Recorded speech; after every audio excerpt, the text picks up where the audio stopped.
ஒரு மீட்டர். ஆனால் அது தையக்கூலி ஜாஸ்தி வரும்.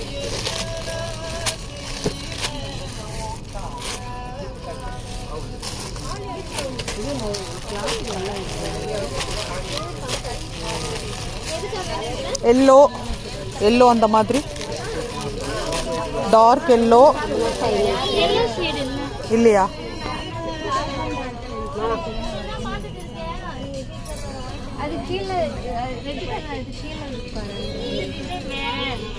எழுத்தில் இந்த ப்ளவுஸ் 1 மீட்டரு 895, இது 675, அதுவும் சம்திங் 700 சில்லற. 1 2 3 4 1 2 3 4 5 6 7 8 9 10 11 12 13 சாரி. ஓகே, இது ப்ளவுஸ் 835. இதுக்கு லைனிங் தனியாக வாங்கியாச்சு. இதுக்கு ஸ்டிச்சிங் சார்ஜ் எவ்வளோ ஆக போகுதுன்னு தெரியல. ஒன்றும் பண்ணுறதுக்கு இல்லை, போங்க. இது வந்து ஒரு பேட்ச்க்கு தான் ஆகும்.